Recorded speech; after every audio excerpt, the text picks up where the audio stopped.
Today around the cooler, we're talking about the NFL, the flag, and players taking a knee. I mean, within the span of 48 hours, this has turned into a very huge topic that's occupying everybody's feed, whether it's Twitter, Instagram, the news, podcasts like this. And it's kind of interesting because there's a lot of pieces to this discussion that need to be looked at. There's a lot of unchecked data here that's just being put out on the waves that just isn't true. And it's basically trying to shape or form a movement without going through the facts. I agree with that. I think that people are taking it in soundbite form. I think you're seeing a lot of soundbites formed off of this, and you're not really getting a complete picture of really what's going on. So I'm hoping what we can do here is try to paint at least our view of what the complete picture is and how this all came to be. And I think that it gained traction. It gained traction because the president called football players son of a bitch in their mind. They basically said, get that son of a bitch off the field. Correct. So let's look at it from this viewpoint.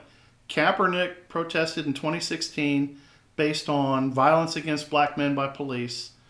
Then we fast forward it to this weekend where President Trump finally said, look, get that son of a bitch off the field. And then now here we are. In a quick nutshell, that is how we got here.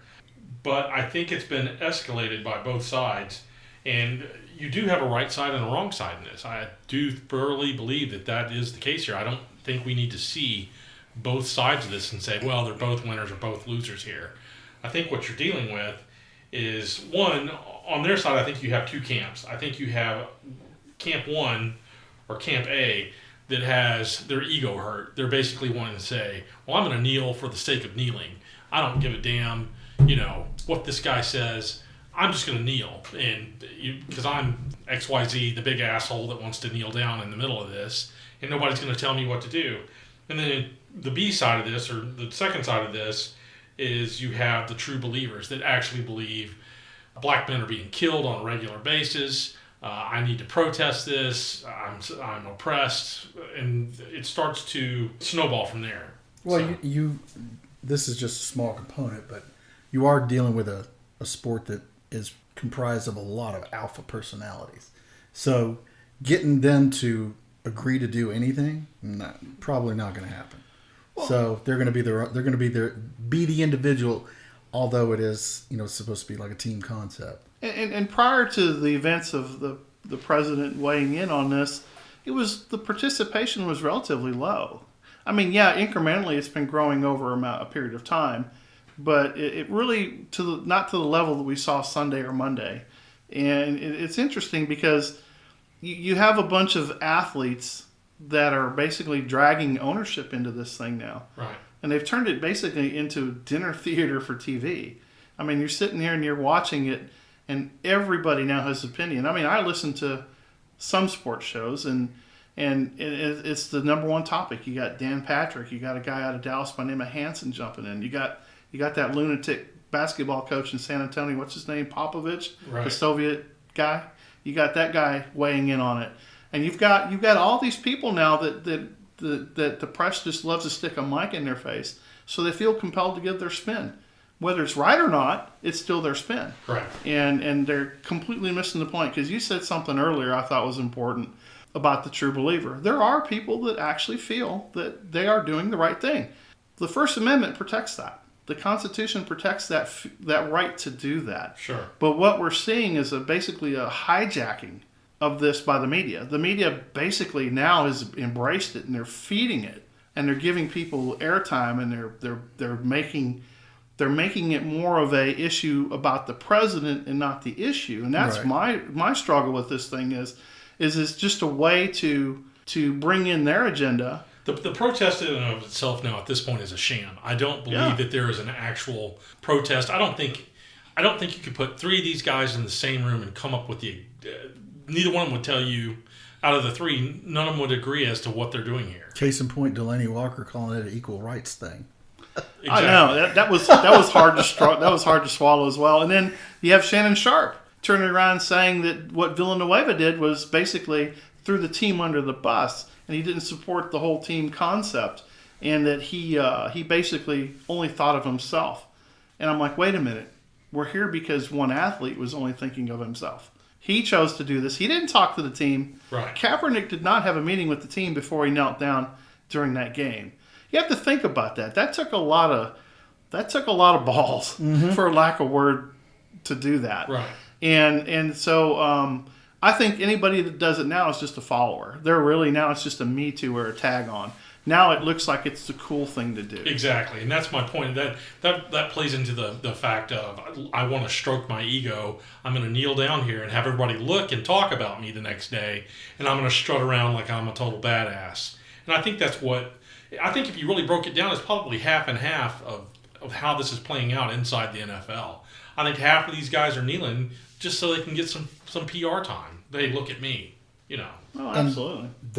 From a public standpoint, the ones that do want to say something probably don't, because when you look at look at the makeup of the league in general, you saying anything about why they're doing what they're doing, it'll be twisted around to make it sound like it's a racist comment. Well, it actually, they have pointed that out in the Huffington Post as of now, that if you are protesting the NFL, you are in fact racist. But yeah, by definition, that is insane. Which goes right back to the whole word creep thing. Exactly. So let's talk about that component for a minute. So when I watch a football game, I want to watch a football game. Yeah. I want to see guys on the field slugging it out, kicking, passing, tackling, and running up and down the field. If I want to watch a PSA, I'll watch the commercials. I'll choose to watch them. I don't look for my moral compass from football players. I don't look for anything other than entertainment and satisfying my need to watch a sport or a team play. And that's where I think we run into a lot of problems with this whole thing is they're trying to manage it. And they're managing it for effect. And to me, that's, again, and you know me, I'm always going to go back to the whole NLP thing. These people, they always want to shape the story. They'll take a story and then they want to shape it. And now we're talking, just to clarify, we're talking about the leadership of what's actually driving this, not the player on the field. But absolutely, I just want to make sure that we all are moving on the same page here, that we are talking about the leadership of this movement now. Who's driving the narrative? Sure. When you look at the media and, you look at the power it has over masses. I mean, they have basically, the world is their viewership. And when you have people that are editing content or they're managing content that's being presented, they're going to shape it. There's just no ifs, ands, or buts about it. They're going to go out there, they're going to take and they're going to develop the message they want you to walk away with. Well, you're not going to get all sides of that because they're not interviewing John Doe on the street. Right, and it's obviously being discussed in a boardroom. Otherwise, you wouldn't have the level of organization that you do in the quote-unquote protest. And to the point about editing and exposing the public to the message that you want them to know about, is you're going to shape that message to retain the support that you already have. If you start putting out maybe real facts, and all of a sudden that support that you have suddenly finds out that, hey, it's not being reported as it really is, then all of a sudden they start slipping backwards, and all of a sudden they look like the idiots. Right. And we live in the world of 20-second sound bites. The average person just runs along and they get their news in snippets, and they've been trained to do that. Because you look at the breaking news headlines at the bottom of a screen, or you listen to the lead-in for the commercials where breaking story when we come back. And so it literally, you're waiting for that little soundbite. Mm-hmm. And then when you hear it, you go, oh, well, that's nothing. I'm moving on. Yeah, no, it's kind of a sad thing when marketing people get involved with this, because revenue dollars, when they sit there and say, we had 52 million listeners last week. Right. The revenue dollars start to become a big play in this thing. And you start looking at, the ramifications. So let's just look at it this way. The players are losing because people are burning their jerseys and they don't want to buy their material anymore. Right. But they don't even grasp that concept just yet. Not even a little bit. And not yet, but they will. And then the ownership loses because people are not watching the TV show. They're not watching the football game. They're not coming to the stadium. Sponsorship dollars leave. Absolutely. Et cetera, et So cetera. who's actually winning this? Who's making money off of it? The media. Right now they are. Yeah. I will say that there is a short-term gain for them at this point, but in the end, the missiles are in the silo and the keys have been turned. I'm not sure how you back out of this at this point. That's from their perspective. I'm not sure that they can back out of this. No, they can't. Who, the NFL? Correct. Yeah. Well, I mean, like we were talking earlier offline was, I would be very disappointed if they had already, which I sort of believe that they've already strategized that, we're just going to chalk up 2017 as a year that we just sucked. The turds in the punch bowl, we'll just roll because with it. I mean, at one of the sources I used at the time of that article, the NFL had already forecasted the NFL had already lost about $200 million in just earnings in comparison to last year. Right. So, viewership's down, endorsements obviously are going to be going down because now people are starting to pay attention to sponsors that are looking at or that endorse the NFL. And keep in mind, the major league went on strike years ago. Oh yeah. And they brought in, and even the NFL, they had replacement players. Mm-hmm. Remember what a fiasco that was. Right. And how many years did it take them to climb out of that hole? I mean, literally, it was quite a while. Now, one of the interesting comments I saw on one of the Facebook pages was, this must have been a younger person who said, hey, what about just setting up an alternative football league? Which I was like, okay, well, obviously this person doesn't know anything about the gamblers, the Texas gamblers. USFL or indoor football or hell. Even when the AFL and NFL started, they were individual leagues that merged. If you want to go watch football, there's plenty of semi-pro teams out there that play. Right. You just got to go out and fucking look for them. Yeah. High school, college. Yeah. The problem is, though, is that a lot of schools have had to put statements out to their coach saying you don't ask your players to kneel because you're taking 8th graders, you're taking young kids, and you're pushing something off on them we don't want you to do. I've already seen where scholastic programs are starting to have those kids look up to those football players, and they're starting to emulate the same kind of behavior. You had a high school band kneel. The whole band kneeled the other night. This was somewhere in California. Wow. Not surprising. Yeah. The whole band knelt down. So I mean, it's already out of the bag. You can't put it back in at this point. No. The genie's out of the bottle. You can't put it back in. Yeah, and it's unfortunate. I mean, now people will turn around and say, "Well, why do you say that? They're just trying to show their support." We get that, but what you need to understand too is you're a pawn. Right. You're a pawn in this thing, and the whole thing is to really understand. You have to follow the money, you have to follow the politics, you have to follow that. If not, because if it didn't bring fruit from either one of those venues, it would get no time and no effort. It would just be that's just another dude protesting. So we've approached it from why the players are doing what they're doing, from whatever perspective that is that they're taking. Why now when we discuss why people are angry about it? So I think what we need to do is look at it from the side of anger and justify why people are angry. So I think that is something that's lost on some people that it needs to be explained to them. Sure. The thing that drives me nuts is if you're paid to be a freaking football player, go and be a football player. The fact that you're on TV doesn't give you the right to exploit broadcast your protest message there. You're on TV to be a football player. Right. Nobody's saying you don't have a First Amendment right, but do it like everybody else does. When I'm done working, I go and tell people what I freaking believe. Not the people who are a captive audience in front of a freaking TV or the stand. That have paid. They have paid their money. They have paid their money. They're already there. And you don't have these fucking idiots out here that say that they're just using their position to fight for the cause. Right. No, they're abusing their position. And a lot of owners will look at it that way too, because the owners are providing them that platform to play football on a TV and do that. The owners are being basically forced into this, though. If you think about it, They are the middlemen. They are the middlemen. They don't want to be the ones that are being called racist. Nobody wants to be called that. That's what's so. That's the leverage tool in this whole deal. I saw a great bumper sticker the other day. It says, "I'll watch professional football when players start acting professional again." That's good bumper sticker. And I saw that, and I was like, you know what? That says a lot about what you were just talking about. These guys are paid to play for the public audience.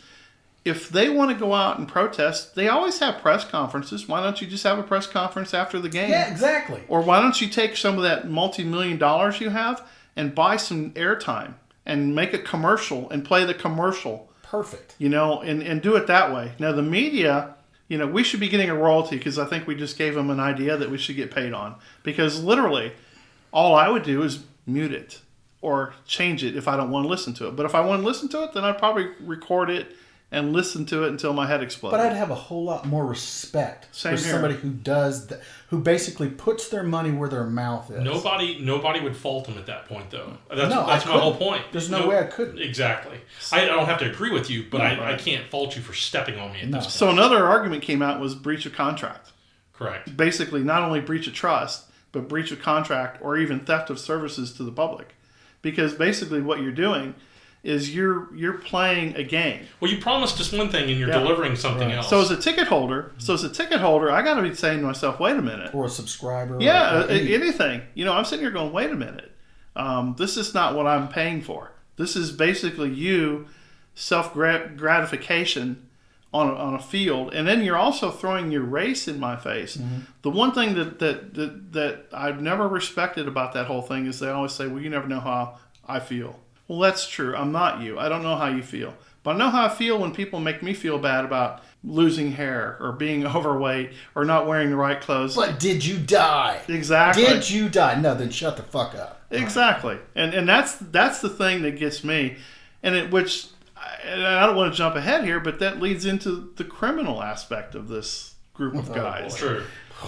Which is definitely what's really funny is that we were the other day we were just doing through our research, we found a website called NFLarrest.com, which has now been overwhelmed and the server had to shut down.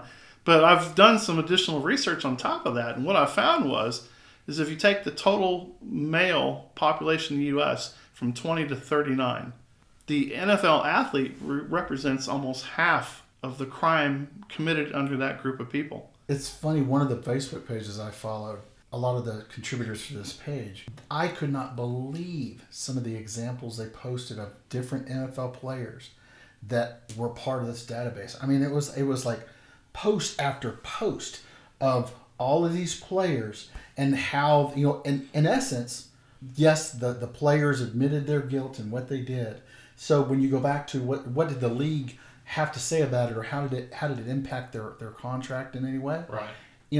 Nil. It had absolutely zero impact on the league. The league would slap them on their hand, or the degree to their crime didn't meet the criteria of endangering or bringing shame to the team in such a grand fashion that they would have to cut them loose. Which tells me that the owners are afraid of the players' union. Oh, yeah. They're completely afraid of the players' union. And that's the other thing is the players' union, because that whole shield alone protects them from everybody. And to me, that in sort of a weird way is sort of a behind-the-scenes, I don't want to call it clan meeting, but not. I mean, but it's a bunch of people that fall under this criteria of the Players Association, and anybody who's not a player has absolutely no idea what's going on in these meetings. So getting back to what we were talking about, though, which is the fan anger,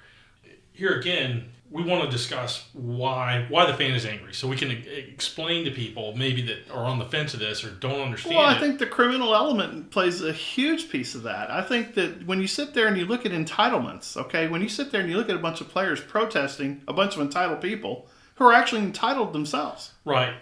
But getting back to it, what I'm trying to point out is, let's take my job. We're saying that they have the right to say this on their job. So let's say that I go to my job and I stand in the middle of the floor and I scream, fuck everybody here. I can't stand you. I'm done with you. I hate this place. I hate you. I'm protesting you because you discriminated against me. Whatever. I drop F-bombs. I'm disruptive. I get fired. It's that simple. Because you're not free of the consequences. Exactly. I'm not free of the consequences. While I have the right to say it, my employer has the right to then turn around and do what comes next, which is fire me. Right. Because there's a provision somewhere that says, "Hey, I." So as a fan, I'm firing these people. Yeah, but you don't have a players' union representing you. You don't have an agent. You don't have a commodity. You're an employee. You don't have a skill set or a commodity that somebody's worth that wants to pay you $11 million for. And that's what creates this chasm in that part of the discussion, because you have an elite athlete supposedly, and then you have the average guy. And this is where that line shouldn't be blurred, but it is. Right. Well, and if these teams go, let's say that they exercise that kind of moral compass and says, you know what, this guy does not reflect my organization's beliefs. I'm cutting him loose. I have the backing of a rule within my organization or something in his contract that says I can. Well, you cut him loose, and then all of a sudden he's free floating out in the free market for probably a little while, because you still have other teams out there that will scoop that dude up who doesn't have that same moral compass. Unless your name is Michael Vick or Colin Kaepernick. Yeah. You bet. Because nobody's hired either one of those guys. Well, Vick is back to work now. If you kneel or fight dogs, you ain't working. Yeah. Well, seems like, that's what I think is interesting about this whole thing. And, when you look at why people are angry about it, I think once or twice they're pretty tolerant. But when you jam it in your face every day, every game, every day, every game, these people have to get up and go to work. They carried it too far. That's the whole point. Way too far.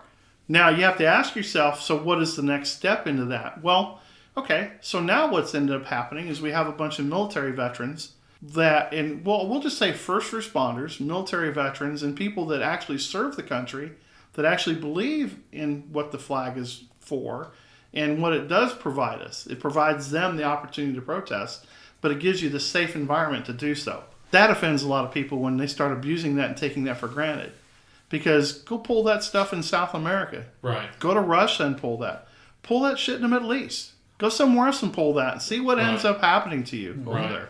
But again, it goes back. I do not have the right to just say what I want at my place of work. Oh, you do. I have the right, I have to suffer the consequences after. Is my point. You probably won't I can't do it without exactly. I can't do it without suffering consequences. Is my point. Mm-hmm. So suffer the consequences and live with it. You've chosen this course of action as a player, and as a team, and as an owner, so forth and so on. As Pat Goodell, you have chosen this course of action to allow these protests to continue. Now you've angered your fan base. We are essentially firing you at the end of the day. So I don't understand where people get off saying, "Well, you can't fault them for exercising their First Amendment rights," when I can. Yeah, Roger Goodell's not going to take that position. He's just not, and it's unfortunate. He's a coward for doing that, because the tough part about being a leader is being a leader. Well, no, I see them all as one side. I see Pat Goodell on down in the NFL as being part of this problem, as exacerbating the problem. Right. Yeah. Well, like I said, he is, but he's playing the safest way he can play. He has an established pattern already. Yeah, he does. People know that playbook. Look at the abuse that goes on.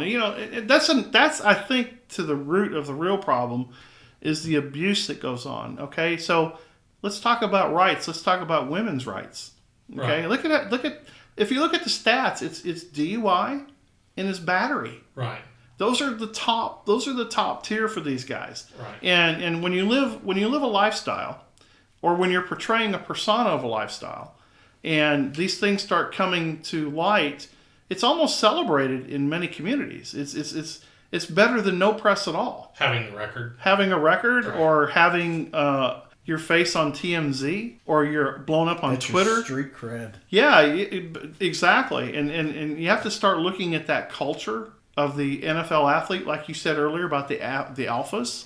You're talking about a bunch of guys that are slamming heads on lockers in the old days. They're not doing that now. Right. So that's got to go somewhere. When you start looking at athletes on performance enhancement drugs, and you start looking at the issues that brings out, whether it's rage. In my head, I just said it's basically a problem that's taking care of itself. It is in some ways. It is in some ways. And that's the other thing, is they want you to feel bad about the whole the head trauma issue, the concussions. Right.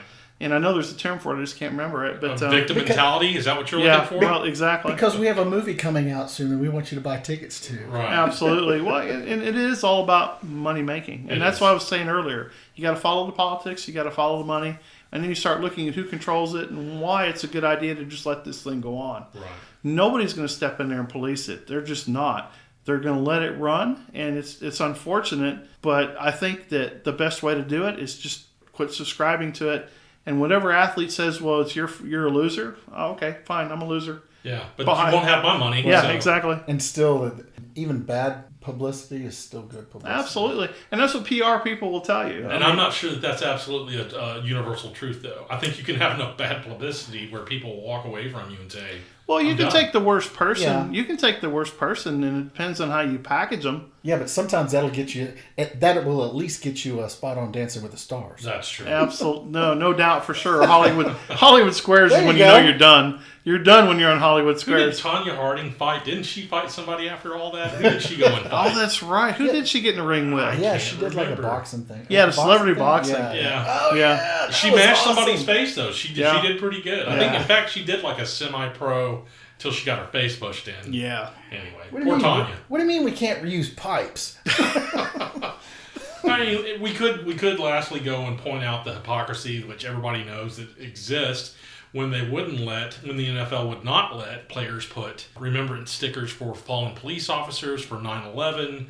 They would not let Yeah, the whole remembrance cleats that they couldn't wear. exactly. They couldn't wear those because they weren't approved uniform. Mm-hmm. Give me a break about this is about free speech because you're all very much a hypocrite. We see that clearly. So.